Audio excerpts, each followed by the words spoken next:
Lane, there's been a lot of conversation swirling around Jalen Hurts' ability to be a leader and get along with his locker room and things of that nature. I don't buy into any of that. I think he's a hell of a player, a hell of a person.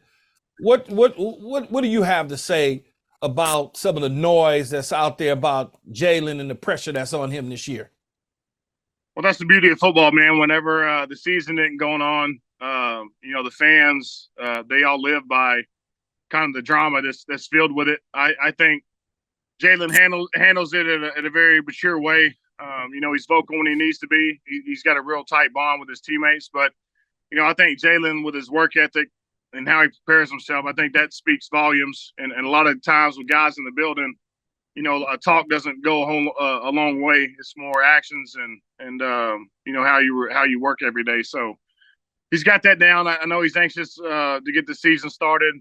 We got a new offense coordinator, so a little bit different terminology as far as that's concerned with Kellen. But man, he's just a tremendous worker, and I think even this offseason, he has heard some of the stuff that's been said, and he's made a conscious effort to get closer with his teammates. Whatever guys think maybe missing, he's worked on. So maybe the best offseason he's had since he's been an Eagle.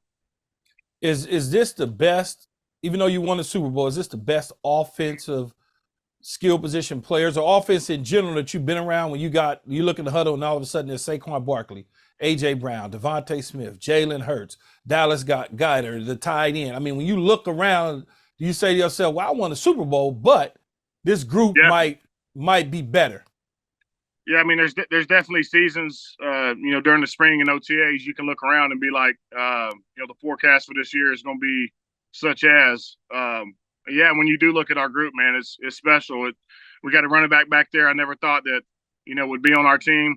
You got AJ, becoming what he's becoming, Devontae as well. And then Dallas, I think he's probably one of the more underrated players in the league. And, he's had some injuries, but I think he's a Pro Bowl level guy year in, year out. So, yeah, man, definitely excited. Cam's going to be switching to the center, taking over for Kels, and then we'll obviously a right guard, a battle during camp. So, yeah, I'm excited.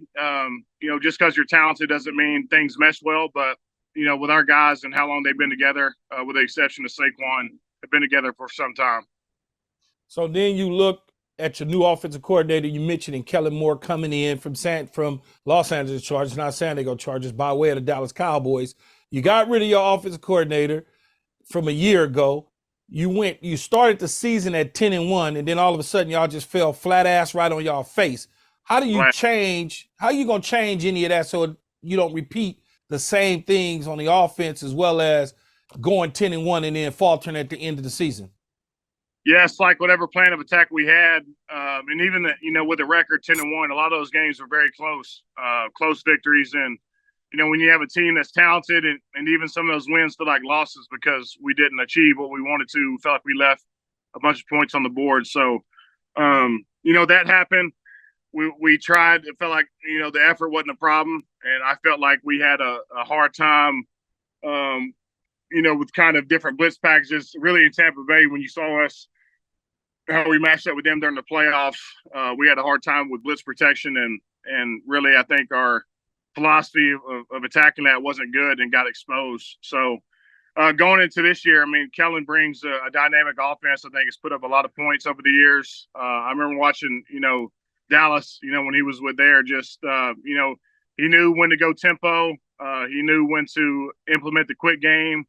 And then he knew when to obviously, run the ball. I've seen Zeke run the ball many times on us, but just feel like he has a good feel of the game. And obviously, him as a player achieving what he achieved, just a bright mind. And so, seeing that during OTAs, you could feel, Scott knows what he's doing.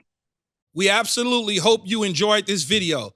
If you want more from us, hit that subscribe button for all videos, full episodes, and exclusive content from the show. And don't forget to find All Facts, No Breaks on Apple, Spotify, or wherever you get your podcasts.